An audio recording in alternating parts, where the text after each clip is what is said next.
O Japi, ele é mestre em oftalmologia pelo UFF, professor associado de oftalmologia na PUC-Rio, especialista em retina, mácula e vitro pela Sociedade Brasileira de Retina e Vitro, membro também da Sociedade de Retina, Americana de Retina e da Academia Americana também de Oftalmologia. É coordenador de mentoria de retina, mácula e vitro do Insight.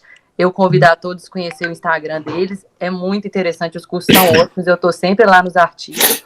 E nos cursos que o Japi dá, ele dá alguns cursos também específicos, né, com temas específicos, e dá para todo mundo, quem está começando e fellow participar, porque ele consegue fazer uma abordagem desde o básico até esse senso crítico que ele vai ensinando a gente nos artigos. É um prazer ter ele com a gente. Fui fazer um convite, ele aceitou 2, né, Lu? Ué, melhor ainda. Vocês vão ter surpresa na próxima semana, e eu vou deixar a palavra com ele, falar que não é uma honra, um prazer, e espero conhecê-lo pessoalmente em breve. Se Deus quiser. Todos nós, Luciana, Mariana, eu que agradeço o convite. Pô, a Fundação Hilton Rocha, o nome já diz tudo, né? A importância que tem para a oftalmologia brasileira, né? Quem não conheceu o professor Hilton Rocha, né? Ou pessoalmente, ou eu não tive essa chance, mas de nome, né? Talvez a maior personalidade que a gente teve no Brasil, pelo menos de história e de capacidade, tudo, todo mundo tem respeito. Então, dar aula aí para vocês e ter as amigas aí agora, né? Que é muito legal. É isso que eu falo, vocês viram amigas minhas mesmo sem dar abraço, né? Assim, digo pessoalmente, mas eu sinto como se estivesse todo dia com vocês, né? Então, para mim, é muito legal. É muito natural, e isso é bom, né? Isso sempre é feliz para a gente, né? Poder compartilhar coisa com gente de qualidade, gente legal, gente do bem, né? Então, isso é bom para todo mundo. E aceitei logo. Mari convidou para dar as aulas, e para mim é um maior prazer, eu falo isso para ela. Enquanto eu tiver prazer para dar, eu vou estar aqui. Obrigada, Japi. Nada. E essa primeira aula, eu tentei, lógico, o assunto é gigante, né? Eu poderia ficar falando aqui um dia inteiro, 3 dias de retinopatia diabética, né? Tem um curso só disso. Então, mas tentei resumir o máximo que eu pude, sem perder o foco, falando de fisiopatologia, de classificação e terminando com tratamento.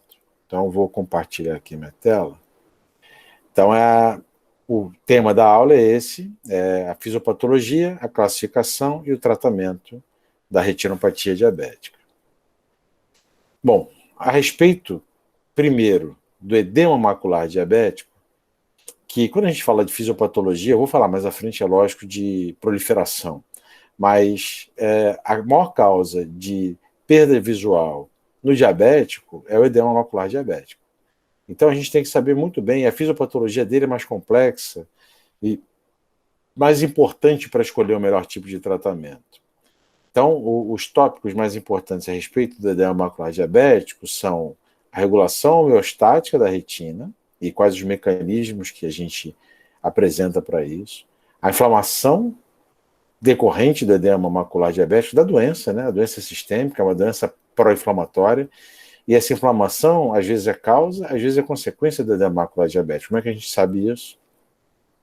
E no final eu vou falar, os anti-VEGFs, a gente está já doido de saber que eles funcionam bem, e os esteroides nessas inflamações também têm um efeito no edema macular diabético, com a justificativa para, eventualmente, se usar, não é o tratamento de primeira escolha, mas em que situações a gente pode usá-lo e onde entra a inflamação no edema macular diabético. Então, falando da regulação homeostática,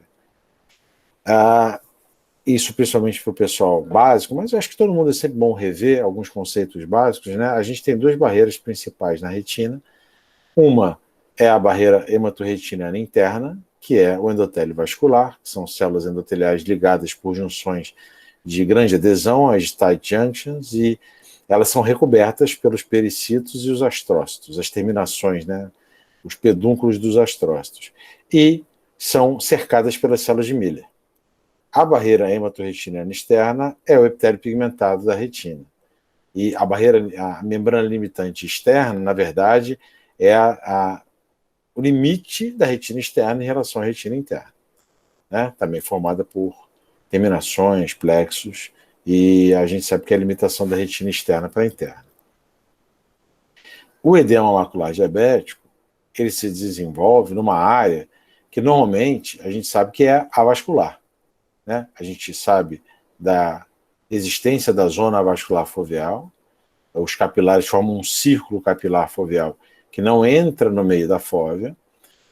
Nessa região você tem uma camada densa, radial das células de Miller, daí vem, quando a gente vai fazer o CT, né, a camada de fibras de Henle, em parte, algumas das terminações das células de Miller radiais, e é onde você tem quase 80% dos cones da retina na região macular. Então, tudo isso dito, você tem como eu acabei de falar, né, uma função, a gente vê pelo eletroretinograma multifocal, uma área muito densa de cones nessa região, e a homeostase da mácula, né, da retina por inteiro e da mácula, ela é formada por um equilíbrio entre a entrada de fluidos pelos vasos, pelo próprio vítreo, né, que por osmose difunde nutrientes para a retina, e pela saída, que principalmente é via células de Miller em direção ao epitélio pigmentado e a coroide.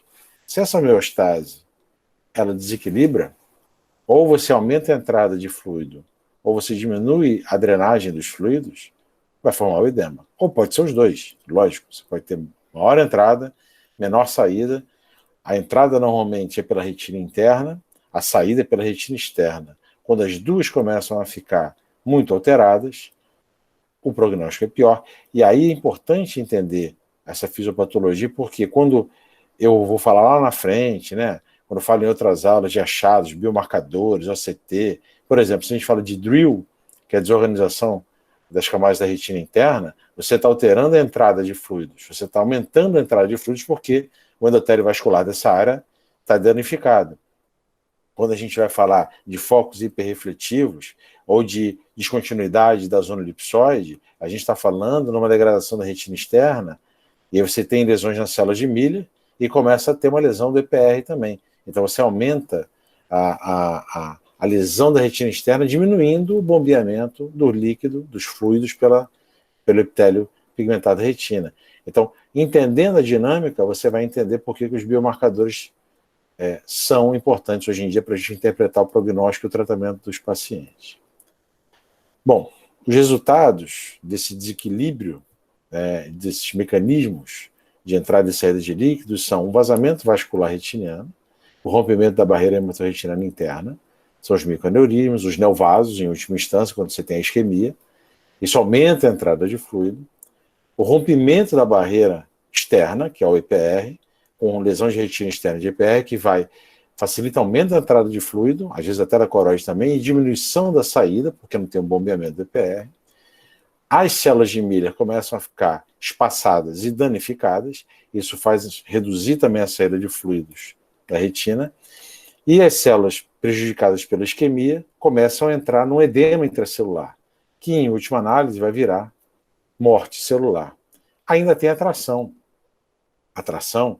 por membrana EP, por neovasos que começam a proliferar em direção ao vítreo e começam a fazer DRs tracionais. Essa tração mecânica separa as camadas da retina, tornando a isquemia maior. E, em última análise, você tem a morte dos tecidos, né, das camadas da retina, tanto interna quanto externa. A fisiopatologia, basicamente, resumida num slide, esse algoritmo é muito bom, resumidamente é isso. Primeiro você tem a obstrução, ou a redução, né, ou a isquemia, ou a diminuição do fluxo sanguíneo. Isso vai levar a uma alteração das células endoteliais e altera a permeabilidade delas. Os leucócitos começam a ser acionados, como em qualquer parte do corpo, e migram para tentar conter aquele vazamento.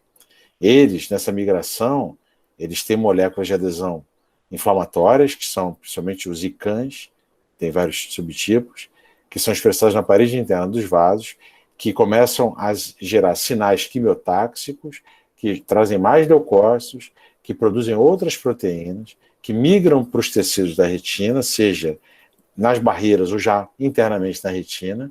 Os leucócitos e esse endotélio alterado começam a liberar uma série de outros mediadores inflamatórios, alguns estão ali no esquema, interleucina 1, 6, 8, TNF-alfa e VEGF. Tem um aumento da permeabilidade vascular por ativação de todos esses mediadores inflamatórios, uma piora progressiva, um círculo vicioso das alterações vasculares e o edema, em última instância. A gente sabe que a permeabilidade vascular está ligada ao edema macular clinicamente significativo.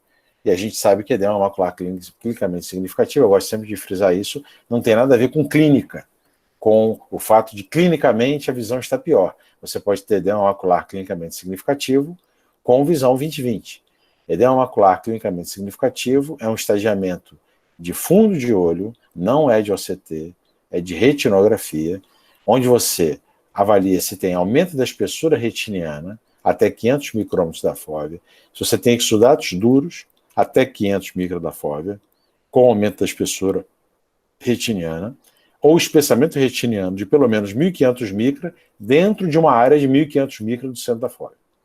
Critérios retinográficos. A gente hoje em dia usa muito pouco, porque a gente tem o nosso bom e conhecido OCT. A inflamação, ela vem antes ou depois? É o ovo ou a galinha? A gente tem, numa doença, a gente está vendo isso muito hoje em dia com o Covid, né? Por que os obesos sofrem mais com o Covid? Porque o obeso é um inflamado crônico. O diabético é um inflamado crônico. Então, a cronicidade e a hiperglicemia crônicas, junto com a idade, dependendo do paciente, estresse oxidativo relacionado à idade em alguns pacientes, e disfunções endoteliais vasculares, seja por diabetes ou outras causas associadas, aumentam o estresse celular. Então, isso gera uma lesão maior das células endoteliais, do EPR e as células de Miller. Isso aumenta a inflamação local, que faz romper as barreiras retinianas, acumula fluido, que gera mais inflamação, que gera mais estresse, que gera mais inflamação. Então, por que vem aquelas cascatas de tempestades citocínicas no Covid? Pelo mesmo motivo do diabético, que faz o edema macular diabético. Porque você começa a fazer uma reação inflamatória que não para. E se você não bloquear, você vai cada vez mais levando ao estresse celular e à morte.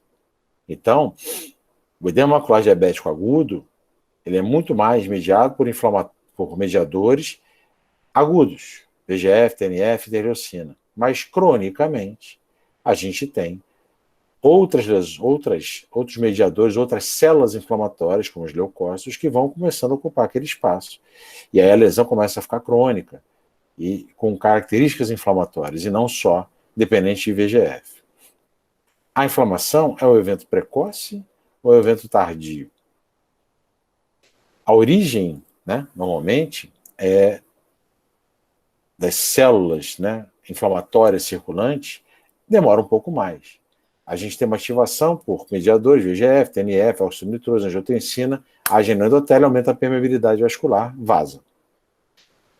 Você tem ativação por interleucina, histamina, só que os macrófagos também começam a ampliar a inflamação que leva ao vazamento vascular.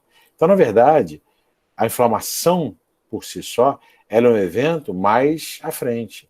Então, geralmente está associado aos edemas maculares diabéticos crônicos. Aí você fala, poxa, mas o VEGF, ele vai atuar de uma maneira, teoricamente, né, melhor.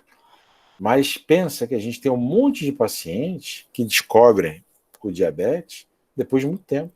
Você não sabe há quanto tempo aquela barreira hematorretiniana está lesionada.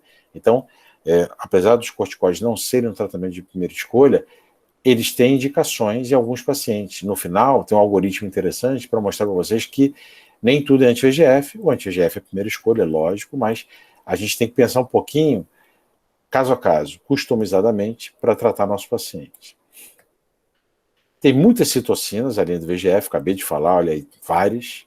A eritropoetina, a angiopoetina, que está entrando agora na jogada no mercado com o faricimab, que inibe tanto VEGF quanto angiopoetina, está sendo pesquisado para DMRI, mas também para outras causas, inclusive edema macular diabético.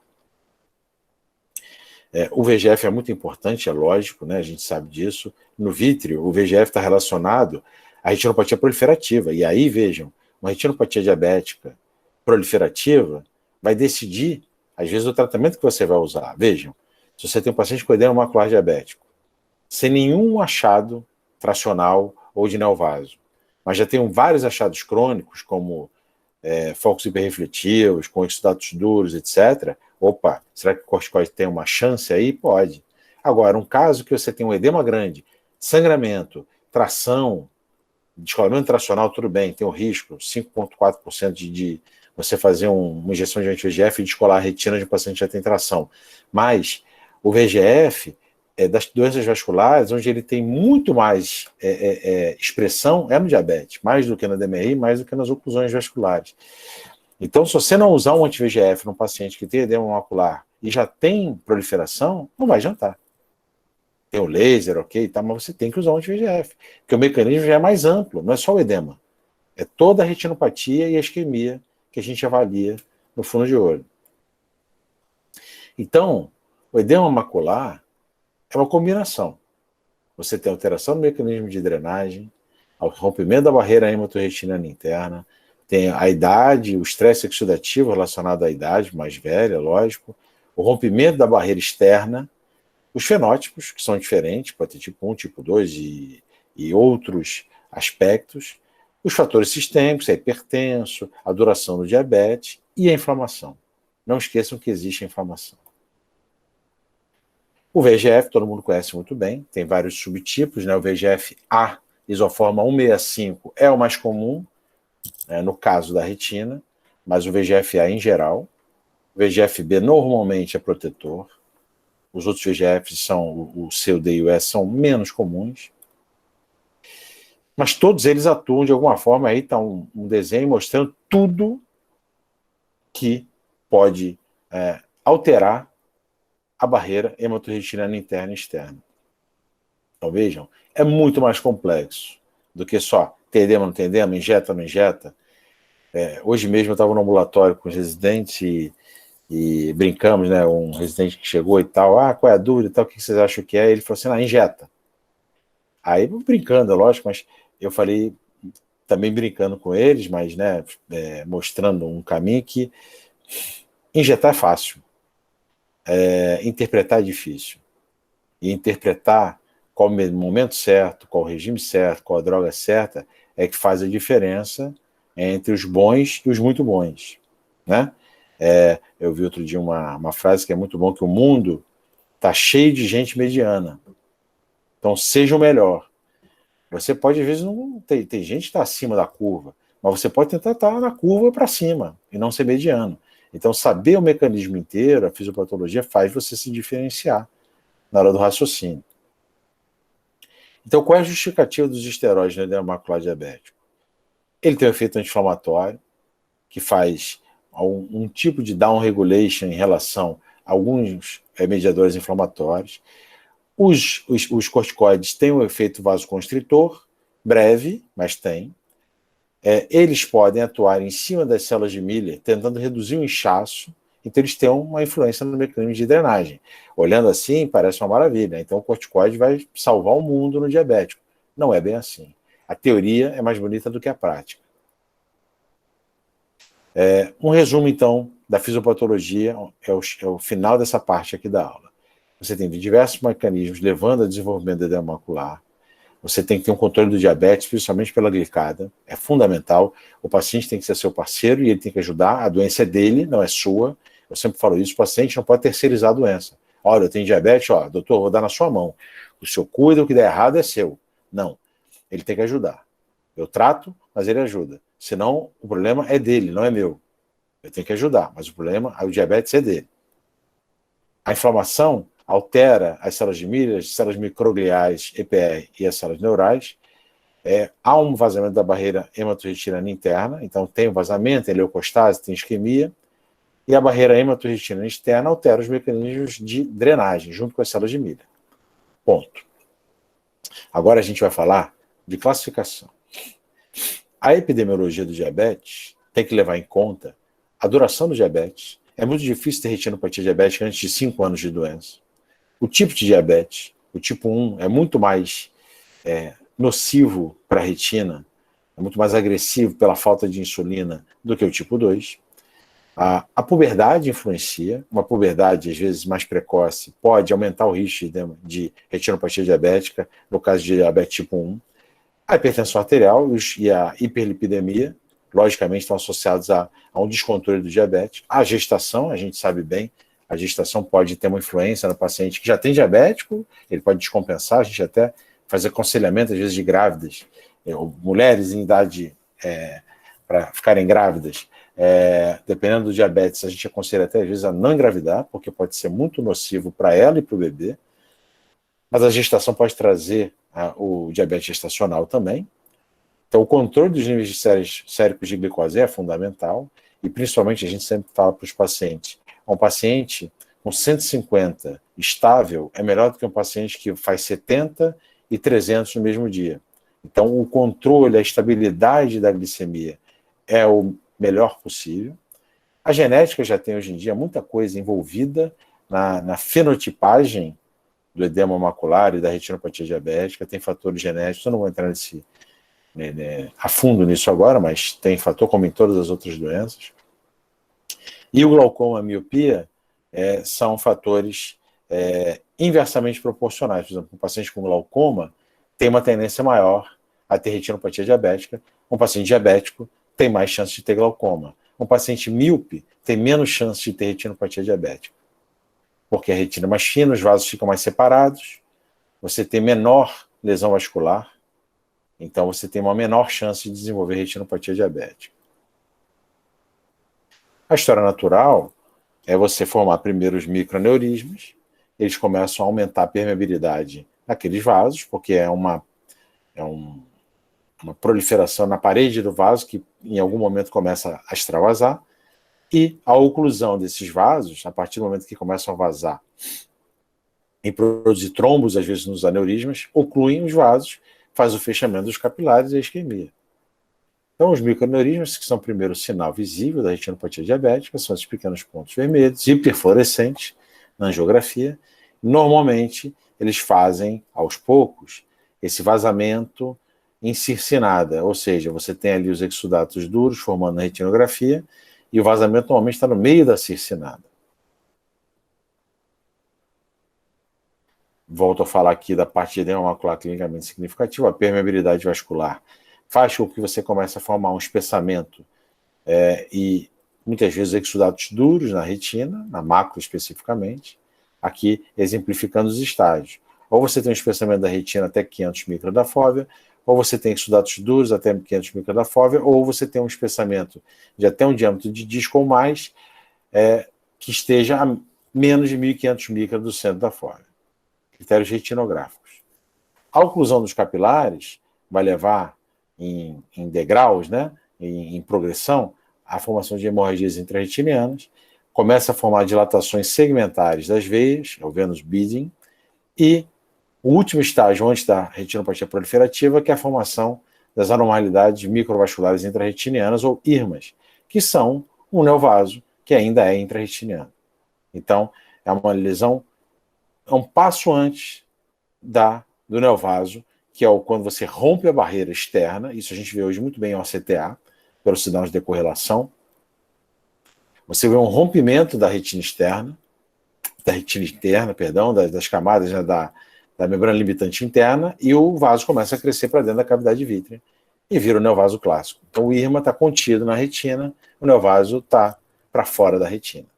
Então não perfusão, gera isquemia, neovascularização.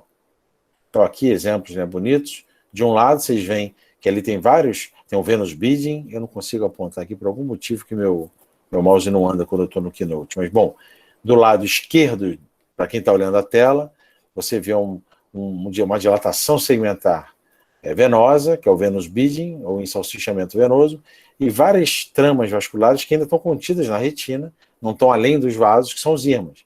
Já na figura da direita de vocês percebem que a trama vascular está já manchando, né, já está tampando ali, em parte, o vaso que está por trás. Então aquilo já está projetando para dentro da cavidade vítrea, é o neovaso. Aqui já um quadro de neovaso de disco, que logicamente piora, né, na retinopatia proliferativa. Você pode ter de baixo risco ou alto risco. Então, quando você tem baixo risco, é que normalmente você tem neovasos elsewhere, ou seja, você não tem no disco. Quando você tem no disco, ou hemorragia pré-retiniana ou vítrea, né? Ou descolamento tracional, como é o caso, por exemplo, da lesão à direita, já é retinopatia proliferativa de alto risco. Aqui a gente vê as hemorragias, o descolamento tracional. E essa é a classificação mais atual, não tem tão pouco tempo, mas continua sendo a atual, para retinopatia diabética. Você divide basicamente a retinopatia não proliferativa e proliferativa. A gente sabe que não existe mais o termo pré-proliferativa. Então a não proliferativa ela pode ser leve, quando você só tem microaneurismas, pode ser moderada, quando você tem mais que microaneurismas e menos do que na retinopatia não proliferativa grave, que eu vou falar a seguir. Então é uma forma bem intermediária. E na grave, você tem a grave e a muito grave. E aí você vê no inglês, só para, como a Luciana brincou, né, eu sou chato, ela está ficando chata também, mas é um chato do bem, é grave, tá? Severo não é um termo que se usa para alguma coisa que fica grave, é diferente. Severo, por exemplo, fulano é muito severo comigo, ele é muito duro comigo. Então não é uma retinopatia dura, é uma retinopatia grave. É porque o termo é severe, que você usa no inglês, e acaba se traduzindo para severo. Então fala em grave. Então pode ser grave ou muito grave. A grave é quando você tem na regra do 4-2-1, está ali escrito no quadro, a regra do 4-2-1 é hemorragia intrarretiniana em 4 quadrantes, ou dilatação venosa segmentar em 2 quadrantes, ou IRMA em 1 quadrante qualquer. Então a grave é quando você tem um desses fatores, que não seja o IRMA. Ou você tem hemorragia nos 4 quadrantes, ou dilatação venosa em 2 quadrantes. Quando você tem a muito grave, é porque você tem ou 2 desses parâmetros, ou tem IRMA. Ou os 3. 2 ou mais, ou IRMA isoladamente já é muito grave. Tá? E quando é moderada, hemorragia intrarretiniana em 2 quadrantes, exudatos duros, que não entram na classificação de gravidade, dilatação venosa só num quadrante, são moderada. E a retinopatia proliferativa, quando você tem neovaso, seja elsewhere, em qualquer lugar da retina, ou no disco, hemorragia vítrea, pré-retiniana, no descolamento tracional, neovaso elsewhere, proliferativa, baixo risco, as outras todas proliferativas de alto risco. E o acompanhamento hoje em dia é mais aceito, isso aqui é um algoritmo da Academia Americana de Oftalmologia, em diabetes, no PPP, no Preferred Practice Pattern da academia, falando de diabetes, fala, quando você não tem retinopatia diabética ou uma retinopatia diabética leve, o acompanhamento é anual. Quando você tem a não proliferativa moderada, sem edema macular, 6 a 12 meses. Quando você tem a leve ou moderada, com o edema não clinicamente significativo, ou seja, fora daqueles 500 micra da fóbia, de 4 a 6 meses. Quando já tem o edema macular clinicamente significativo, manda o paciente voltar sempre a cada 3, 4 meses. Quando já tem a não proliferativa grave ou muito grave, entre 3 a 4 meses. E a retinopatia proliferativa, o ideal é ver o paciente mensalmente. Tá? É muito grave. Potencial grande de perda de visão. Tratamento. O tratamento do edema macular diabético e da retinopatia diabética em si requer abordagens multifatoriais. Então, 2 abordagens são fundamentais. O tratamento sistêmico, que consiste em controlar a glicemia, a pressão arterial e a dislipidemia, e o tratamento ocular. Então, o tratamento sistêmico é com o paciente, o tratamento ocular é com a gente. Mas a gente é o médico dele, a gente tem que aconselhar. Então, a gente tem que cuidar do tratamento sistêmico, tomar conta, mas tem que fazer o tratamento ocular. O tratamento ocular pode ser com antiangiogênico, corticoide intravítrea, vitrectomia ou o laser. Desde 1856, olha só essa timeline que legal, foi a primeira descrição de retinopatia diabética, quando nem se sabia se tinha a ver com diabetes ou não. Tá? 1856. E as coisas foram andando. E em 1978, você tem o DRS, Diabetic Retinopathy Study, confirmando a eficácia da panfotocoagulação para controlar a retinopatia proliferativa. 78, muitos de vocês não eram nascidos. Em 85, veio o famoso ETDRS. O ETDRS confirmou que o laser focal controlava o edema macular diabético. Na verdade, melhorava pouco, mas não deixava a história natural piorar. E os avanços foram vencidos. De 85 a 2005, que não está na timeline aqui, mas em 2010 é que eles foram aprovados. Em 2005 começaram os antiangiogênicos, que foram aprovados como tratamento de escolha em 2010. Então, de 85 a 2010, a gente fazia laser. Com a comprovação de eficácia nos RCTs dos antiangiogênicos no tratamento do edema macular diabético, a gente começou a fazer essa droga. E em 2015, os estudos também mostraram o protocolo S, principalmente do DRCR-NET, que os anti-VEGF também diminuem o risco de progressão da retinopatia proliferativa. Então, hoje em dia se preconiza que você faça, junto com o laser, numa retinopatia proliferativa, um antiangiogênico, que você ajuda a controlar melhor a doença. Agora, muita atenção, porque tem sempre o papo de que você deve fazer antiangiogênico e o protocolo S mostra que você pode fazer ele sem o laser. Ótimo. Mas o paciente vai ter que ficar mantendo as injeções ad eterno. O laser tenta diminuir um pouco a quantidade de injeções que você faz no decorrer dos anos. No primeiro ano do protocolo S não fez muita diferença, mas hoje em dia, que já tem 5 anos, mostra que você diminui o número de injeções quando faz o laser associado. Menos laser, é lógico, mas deve fazer também. Como a gente escolhe o melhor anti-VEGF? Tá aí, pergunta difícil, né? O protocolo T tentou responder isso. O protocolo T, para avaliar o edema macular diabético, comparou cabeça a cabeça o bevacizumab, o ranibizumab e o aflibercept. Protocolo T do DRCR Retina Network. E eles viram que no primeiro ano, né, você tinha uma evolução, vocês veem aqui, o paciente que tinha uma visão melhor, no gráfico à esquerda, entre 20/30, 20/40, eles eram parecidos, né? A melhora de visão era em torno de 8 letras. Nos pacientes com visão pior que 20/40, o aflibercept sobressaía. Isso é o resultado do primeiro ano do protocolo T. Depois de 2 anos, o ranibizumab praticamente iguala ao aflibercept. E a gente mostra isso daqui. Eles basicamente se igualam, eles chegam muito próximos. E com 3 anos, eles se igualam mais. Se você faz a análise da AUC, que é Area Under Curve, a área abaixo da curva, você vai ver que ali a porção em azul marinho é do aflibercept. Então eles alegam, a Bayer no caso, que quanto mais tempo você se mantém acima da curva, você tem um paciente mais satisfeito, porque ele fica mais tempo com a melhora de visão. O outro começa pior e depois ele vai tentando diminuir essa diferença da curva. Na prática, isso equivale a 1 ou 2 letras. Então, na prática, eles são muito parecidos no tratamento do edema macular diabético. E aqui, esse é o algoritmo que eu queria que vocês entendessem. Eu acho um algoritmo ótimo para sinalizar qual é o melhor tratamento que eu posso dar para o meu paciente. Tá? Paciente, você avaliou a hemoglobina glicada, viu se ele está com alguma complicação do diabetes, alguma comorbidade, fez o exame completo, acuidade visual, CT, angiografia. Detectou edema macular diabético. Esse paciente tem envolvimento sintomático da mácula com edema macular diabético, ou seja, tem piora de visão? Não, ou seja, não tem a acuidade visual, não piorou 5 letras, não tem nenhuma diferença, e tem um edema macular que não tem envolvimento do centro, ou seja, um edema macular extrafoveal, você pode fazer o laser.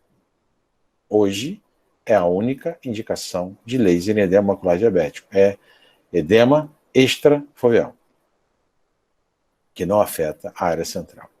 Aí você pode fazer o laser. Fora isso, envolveu a mácula. Se o paciente não tem nenhuma doença cardiovascular, anti-VEGF. Ozurdex ou não. Anti-VEGF. O Ozurdex, lógico, vai depender muito mais às vezes do convênio, que autoriza, né? Aquele papo de sempre, mas o anti-VEGF é a primeira escolha. Depois de 6 aplicações de anti-VEGF, não respondeu, liga a sua antena de que isso pode ser um edema mais crônico, que tem um componente inflamatório maior. Aí você pode associar o Ozurdex. Esse é o protocolo hoje em dia mais aceito pelos colegas. 6 aplicações é o mínimo para fazer um switch de droga. O paciente tem doença cardiovascular, ou seja, ele tem um infarto recente, ele tem um AVC recente, e você sabe que na bula está associado aos antiangiogênicos a possibilidade de você desenvolver algum tipo de doença cardiovascular tromboembólica. Então, o paciente tem uma doença recente, o Zurdex é a primeira escolha. Talvez a única indicação de primeira escolha realmente importante do Zurdex. Por que eu digo a única? Porque vocês vêm do lado, olhos vitrectomizados, o Zurdex pode ser primeira linha? Pode. Mas isso, você vê como as coisas mudam, esse algoritmo é de 1 ano e meio atrás.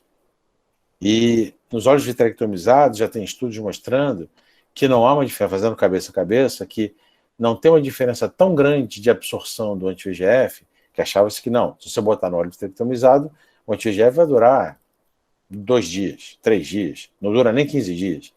E já está se vendo que dura, sim. A ação é possível e você não precisa, às vezes, fazer a injeção tão a miúde como a gente achava anteriormente. Então, essas coisas mudam. Você pode testar um anti-VEGF de primeira escolha. Se realmente o paciente, o ideal é fazer um OCT, pelo menos nas primeiras aplicações, a cada 15 dias, para tentar captar justamente se o paciente está evoluindo bem e volta rápido para o estágio inicial, e aí você avalia o corticoide ou não. E se tem um edema macular diabético tracional, você pode usar o anti-VEGF como um adjuvante, mas você tem que fazer o peeling da limitante interna ou das trações de membrana epirretiniana ou tração, e a vitrectomia é muito importante. Você vai fazer depois a adição ou do anti-VEGF ou até do esteroide também. Então, basicamente, esse é o algoritmo que se segue para tratar o edema macular diabético.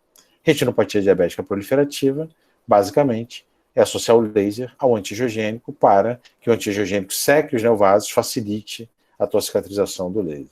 Hoje em dia a gente não usa mais a fotocoagulação com uma extensão muito grande até o polo posterior, para evitar a perda de campo visual. Então você tenta fazer nas áreas de isquemia, por uma angiografia, geralmente, né, se for possível, uma wide field, onde você vê todas as áreas de isquemia e bloqueia elas. Esse é o raciocínio hoje em dia ideal para você fazer laser, e não simplesmente queimar a retina inteira. Acho que era isso que eu tinha para falar. Estou aberto aí para dúvidas, espero que tenha sido claro. É uma aula mais, né, sempre tem que correr um pouquinho, o assunto é extenso, mas tem que dar uma passada por tudo que faça o pessoal entender, desde fisiopatologia até o tratamento. Então, mais uma vez, obrigado, meninas, e estou à disposição. Nós que agradecemos, brilhante aula, como sempre, Japi. Não perco suas aulas por nada. Tem pergunta aqui, doutor Gilberto quer perguntar? Gilberto.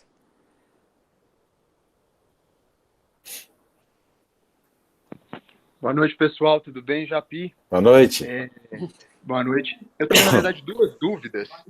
Num contexto do paciente, principalmente do paciente do SUS, que a gente suspeita de um edema macular com uma característica mais crônica, a gente usa o anti-VEGF sem muito resultado no caso desse contexto, principalmente o Avastin, né? A gente vai ter disponível o Avastin. A gente não está tendo uma melhora significativa desse edema. O paciente que naturalmente, assim, pelo que a gente vê no ambulatório, né, mais grave, aquele edema que tem uma característica, uma visão muito pior. Você acha que a triancinolona tem algum espaço aí nesse contexto ainda? Eu acho... É sempre melhor do que não fazer, né? Ou seja, do que a história natural. A triancinolona, o problema só, e isso o protocolo I de ARCIA-NET estudou 1 mg e 4 mg de triancinolona para o tratamento contra o laser. E ela atua. O problema é que é o efeito muito fugaz, né? Ela tem uma atuação razoável, o efeito é fugaz, e as complicações, tanto de catarata quanto aumento de pressão, principalmente com 4 mg, quando eles estudaram, eram intensas, né? Então, tem espaço, mas tem que ser usado com muito cuidado, né? A triancinolona dá um pico de efeito, ou seja, com 2 semanas, muito parecido, ou até melhor, porque é mais rápida do que, por exemplo, o Ozurdex. O Ozurdex, a vantagem é que, mesmo sendo um implante intravítrea de liberação prolongada, tem um efeito pressórico menor de efeito colateral do que a triancinolona.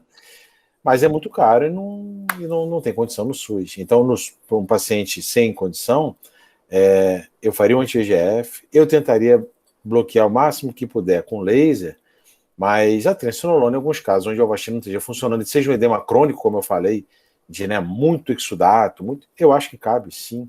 Ajuda. O problema é o efeito razoavelmente fugaz. Entendi.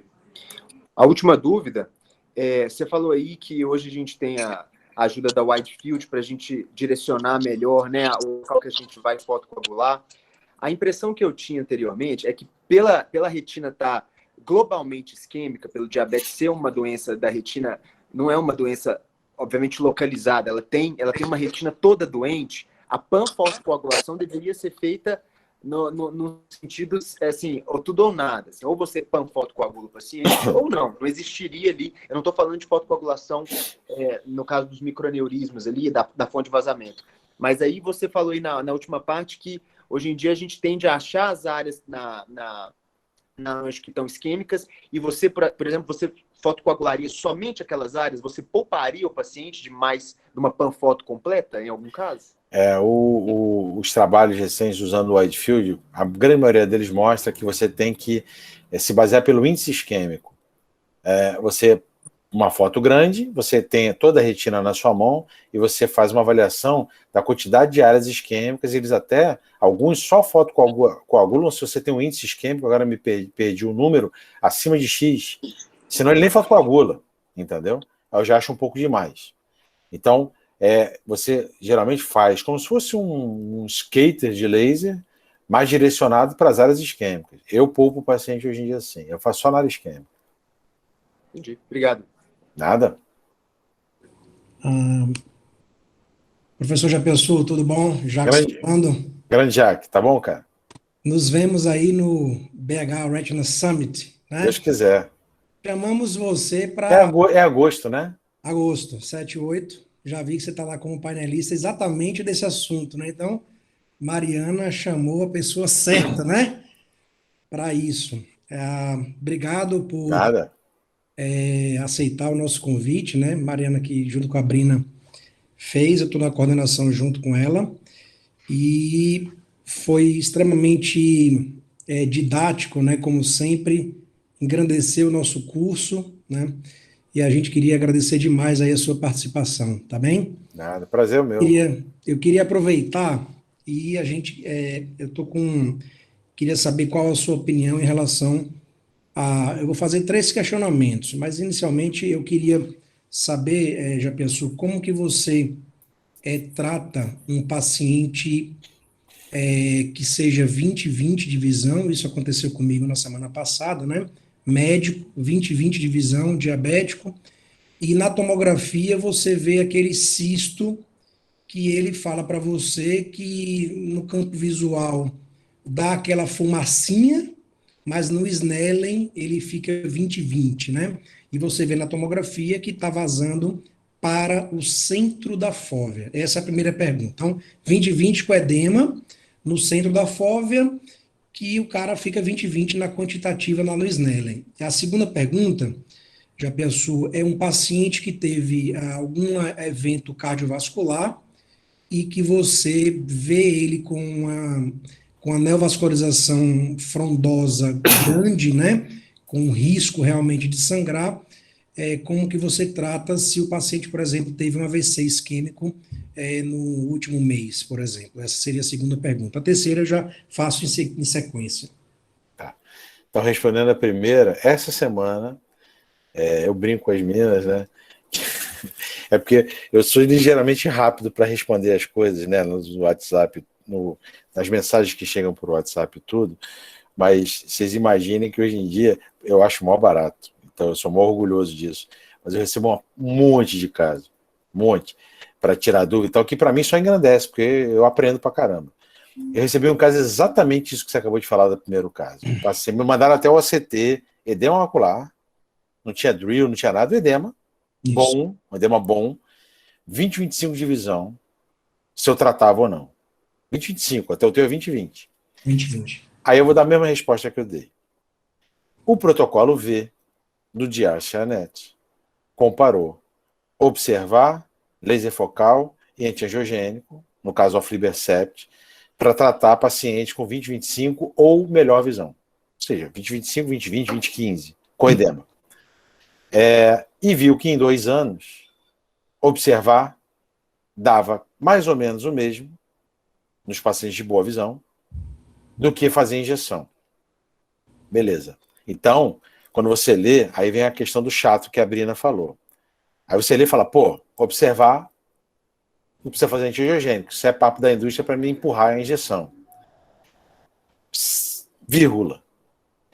Os pacientes do protocolo V, que são do DRCNet, são pacientes que o máximo de glicada é 8,5. Então, primeira resposta que eu te dou, tem que saber a glicada. Um paciente com uma glicada razoável, você pode observar de perto. Eu tenho paciente desse tipo. Paciente de consultório particular, né, consultório sem ser SUS, é um paciente de melhor cuidado. Então, o que eu faço? Eu, no primeiro momento, com a visão boa, eu mostro, ó, isso aqui está alterado, isso aqui pode progredir, eu vou querer te ver a cada mês, 2 meses. Se você ter que começar a crescer, eu vou injetar, mesmo com 20/20. Por quê? E mesmo com a glicada boa. Se a glicada estiver ruim, glicada de 10... A glicada era 8. Então, vamos pegar o teu caso, então. Só tirar a exceção. Se fosse 10, não observo, não. O cara vai piorar. Não tem dúvida. 8, que é abaixo de 7 eles consideram ótimo, né? 8 não está tão ruim. Eu veria esse paciente ou com 1 mês ou com 2 meses para avaliar a evolução. Por quê? Tem que ser muito pertinho. Porque todos os trials randomizados, todos, que estudaram edema macular diabetes para qualquer droga, mostraram e mostram até hoje que tratar precocemente possibilita melhor a acuidade visual a longo prazo. Todos que foram, de alguma forma, resgatados depois, sabe, grupo controle, que depois acabou sendo resgatado porque a droga era boa, 6 meses depois, nunca alcançaram a visão que os que começaram a tratar precoce tiveram. Então, cara, eu não espero tanto. Então, respondendo a tua pergunta, esse de 8, talvez eu desse a chance para 1 mês, 2 meses. Aumentou um pouquinho, cara. Trato. Injetar. Perfeito. Perfeito. Primeira questão. A segunda é o neovaso frondoso no paciente que tem, teoricamente, né, a gente faria o anti-VEGF para depois fotocoagular. E o cara tem uma doença recente, um infarto, um AVC recente. Esse caso, talvez o que eu fizesse era mandar para doutora Mariana, doutora Brina em BH, que só elas que fazem esse tipo de caso. Eu mandaria para elas. Mas tirando a brincadeira, mandaria para o inimigo. Mas como o caso veio para mim, que é caso difícil, né? Eu ia conversar muito com o paciente, botar na mesa o risco, que é mínimo, mas existe, de um efeito, né, cardiovascular, mas, cara, um neovaso frondoso fazer laser vai sangrar. Esse é o problema. Se não fizer um anti-VEGF tentar secar, vai sangrar. Então, cara, é pesar o efeito colateral, é o mesmo papo hoje em dia, né? Vacina, efeito colateral de vacina. Não vacinar é muito pior. Então, não fazer um anti-VEGF é muito pior. Eu faria. Conversando com o paciente, botando todas as complicações, ó, topou, legal, vamos fazer. Entendeu? Eu faria. Exatamente por isso que eu falei que a terceira pergunta eu ia fazer daqui a pouco, até para não ficar tanta pergunta ao mesmo tempo, se você costuma, em algum caso da sua prática clínica, fazer os 2 olhos ao mesmo tempo. Por exemplo, o paciente veio para perto do Rio de Janeiro, de uma cidade extremamente longe. Se você costuma fazer os 2 olhos no mesmo dia, por exemplo. Ou não. Faço. Não faço de rotina, mas em certas ocasiões não precisa nem ser. Acaba pegando muitos pacientes que vêm de fora mesmo do Rio e tal, para outra opinião e tudo. Acaba fazendo os 2 olhos quando tem indicação, seja DMRI, seja diabetes, o que for. E outras situações, paciente que tem dificuldade enorme de locomoção. Essa época agora da Covid, paciente que não queria voltar mais vezes, né? Eu fazia. Não, já fiz várias vezes. Não tem nenhum problema de fazer nos 2 olhos. Nenhum. Se a logística favorece o paciente, eu faço. Perfeito. É isso, meu amigo. Muito obrigado mais uma vez. Obrigado, Jair. Tem mais perguntas aí, mas com certeza, se quiser voltar no ano que vem, quer dizer, na verdade tem outra aula ainda, mas para essa aula de novo, né? Hein, Brina, Mariana, já? Um prazer. Só chamar. Tá chamado já. Já tá chamado. Vou botar na agenda.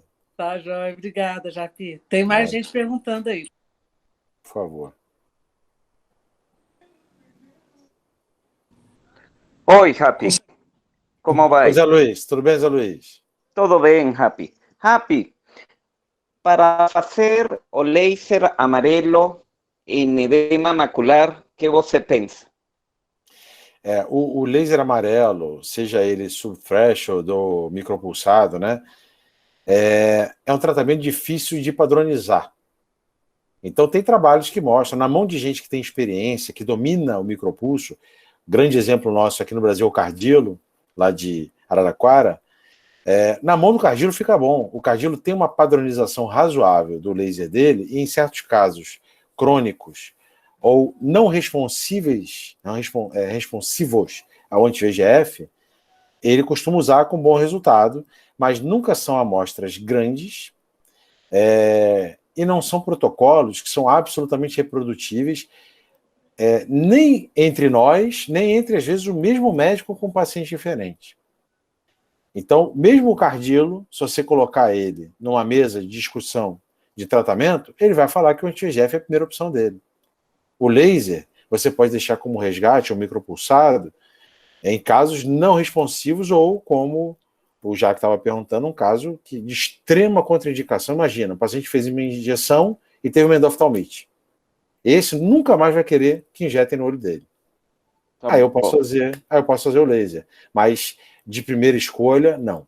Talvez casos refratários onde você tentou tudo e geralmente crônicos. O micropulsado não funciona bem no edema agudo, não. Tá bom. Muito obrigado. Nada. Gilberto quer perguntar de novo? Não, Brina. Tá. Desculpa. Sua mão está levantada aí. Tá bom.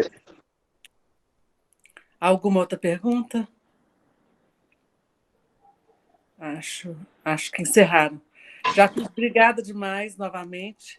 Esperamos você na semana que vem e foi uma honra ter você conosco. Muito obrigada. Eu que agradeço. Semana que vem é mesmo horário, né, meninas? 7, mesmo né? horário, 19 horas.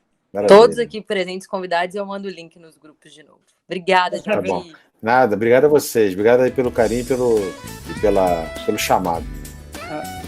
Obrigado. Obrigado, pessoal. Boa noite. Fique com Deus. Obrigado Boa a vocês. Abração, Jaque. Também, abraço também, Gilberto. Um abraço, meu querido.